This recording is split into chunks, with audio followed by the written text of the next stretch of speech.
t'es déjà demandé qui sont les plus gros kaiju du cinéma? Eh bien, c'est parfait, parce que dans cette vidéo, on va parler exactement de ça. Et on va tous les classer du plus petit au plus gigantesque. Alors, sans plus attendre, on commence au numéro 10 avec le titan colossal des films live-action L'attaque des titans. Avec ses 118 mètres de haut, cette horreur sans peau ressemble à une gigantesque sculpture de muscles fumants qui aurait pris vie. À chaque apparition, c'est la panique générale. Son visage est sans expression mais terriblement menaçant. Les murs qu'on pensait infranchissables, il les dégomme comme des châteaux de sable. Même dans un monde rempli de titans massifs, celui-là sort du lot comme l'incarnation ultime du cauchemar.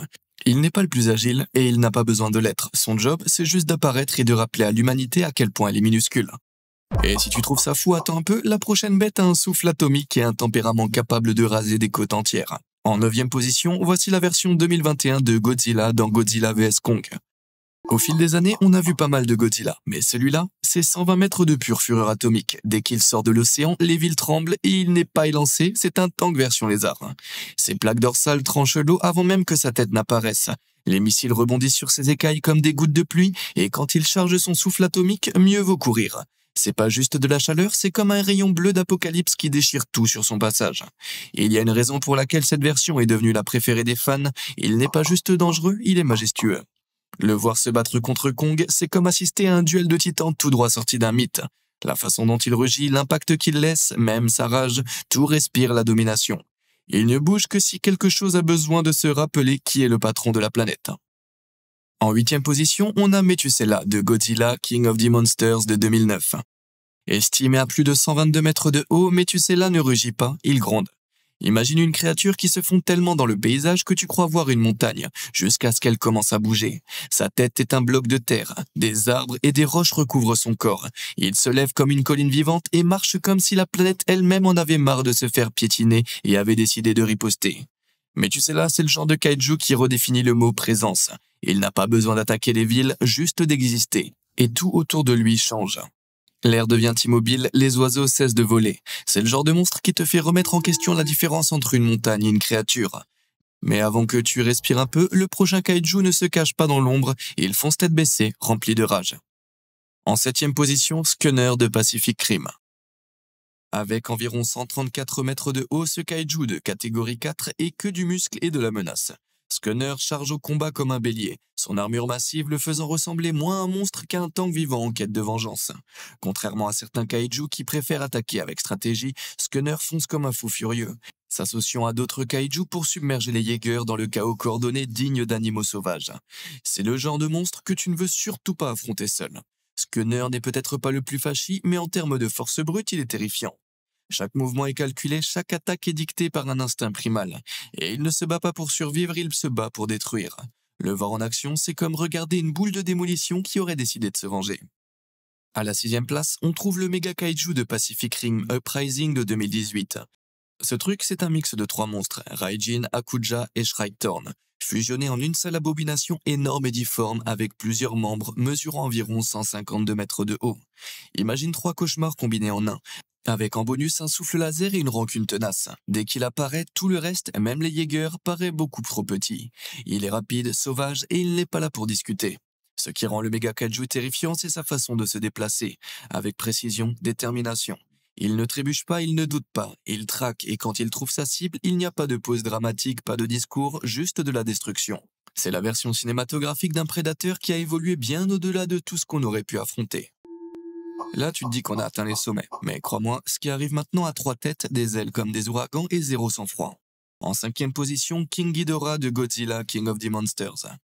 Avec ses 158 mètres, ce dragon à 3 têtes est une apocalypse ambulante. Chaque tête agit comme un prédateur indépendant. Ghidorah ne se contente pas de se battre, il dévore. Ses ailes créent des tempêtes, ses cris percent le ciel, et à chaque atterrissage, le sol se fracture sous son poids. Le voir affronter Godzilla, c'est comme assister à un duel divin vieux de plusieurs siècles. Ce monstre ne cherche pas la domination, il est là pour effacer et régner. Ce qui est particulièrement flippant chez Ghidorah, c'est son intelligence. Il planifie, il s'adapte. Et la tête du milieu élabore une stratégie pendant que les têtes latérales se chamaillent comme des loups enragés. Il a cette aura inébranlable, comme s'il savait qu'il était de sang royal.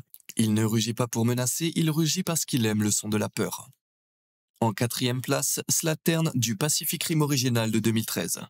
Avec ses 181 mètres, c'est non seulement le plus gros kaiju du film, mais aussi la dernière ligne de défense des aliens, celle qui les envoie à travers la brèche. Slattern a l'air d'avoir été conçu pour la guerre pure. 3 queues, des nageoires dentelées, une armure et des lignes bioluminescentes qui parcourent son corps. Si les Jaegers sont des tanks, Slattern, lui, est là pour les démonter pièce par pièce. Quand il apparaît, ce n'est pas juste un autre monstre, c'est le boss final. Ce qui rend Slattern unique, au-delà de sa taille, c'est son autorité. Les autres kaiju se déplacent comme des bêtes, Slattern comme un général. Pas de panique, pas de charge inutile, il choisit sa cible, la détruit et continue. Il est calme, calculateur et impitoyable. Dès qu'il entre dans le combat, le ton change. Et là, on passe aux vraies montagnes. Et le prochain, il est plus grand qu'un gratte-ciel et ne se donne même pas la peine de courir parce que rien ne peut l'arrêter. On atteint l'échelle colossale avec le numéro 3, Godzilla Earth de Godzilla Planet of the Monsters. Ce Godzilla mesure 318 mètres de haut. Et non, ce n'est pas une faute de frappe. Il est plus grand que la plupart des gratte-ciels et pèse tellement lourd que chaque pas provoque une activité sismique. Il ne court pas, il n'en a pas besoin. C'est littéralement une montagne vivante, recouverte d'une sorte de tissu métallique végétal qui le rend presque indestructible. Laser, balles, méca, tout rebondit. Son souffle n'est pas juste un rayon, c'est une explosion capable d'effacer un paysage entier. On ne combat pas Godzilla Earth, on fuit. Et si on a de la chance, on survit assez longtemps pour le voir disparaître de l'horizon, comme un monument vivant de l'échec de l'humanité. Godzilla Earth a un poids immense, pas seulement physique, mais émotionnel. Sa façon de dominer, son indifférence face aux attaques, c'est comme si la nature elle-même en avait marre. Il se déplace comme un glacier, mais avec intention, et c'est ça qui le rend si perturbant. Et juste quand on pense qu'on ne pouvait pas faire plus gros, le prochain ne se contente pas de traverser les villes, il les efface. La version adulte de Clover dans The Cloverfield Paradox de 2018. Même si on ne l'aperçoit qu'un instant, les estimations des fans le placent entre 1981 et 8839 mètres de haut. C'est pas juste grand, c'est délirant. Si tu pensais que le Clover original du film de 2008 était flippant, la version adulte est un monstre qui avale littéralement les skylines et transforme les villes en taches minuscules. Les immeubles, de simples Legos sous ses pieds. On ne les voit pas longtemps, mais cet instant suffit à faire passer le message. Ce n'est plus un kaiju, c'est une force de la nature tout droit sortie d'une autre dimension. Juste pour nous rappeler à quel point on est insignifiant. Ce qui rend Clover si marquant, c'est le mystère. On n'a pas toutes les réponses et on n'en a pas besoin. Il apparaît, il existe et ça suffit pour t'empêcher de dormir. L'ambiguïté fait partie de l'horreur, et il n'y a pas de stratégie pour gérer quelque chose d'une telle taille, aucun protocole, il ne reste que l'émerveillement et la peur. Et enfin, numéro 1, le monstre ultime, Void Ghidorah de Godzilla de Planet Eater de 2018. Avec une taille complètement absurde de 20 000 mètres, soit 65 616 pieds, ce truc pourrait bien être un morceau de l'univers lui-même. Void Ghidorah ne semble pas être fait de chair et d'os, c'est une entité d'énergie existant en partie en dehors de l'espace et du temps. Quand il s'abat sur un monde, il consomme tout ce qu'il y a dans son champ de vision.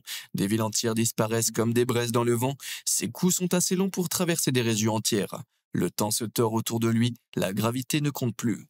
Sa simple présence suffit juste à déchirer la réalité. Dans l'univers Godzilla, Void Ghidorah n'est pas juste la fin de l'histoire, c'est ce qui met fin à l'idée même qu'il puisse y avoir une histoire. Voilà, tu as maintenant le top 10 des kaiju les plus énormes, effrayants et impressionnants jamais vus à l'écran.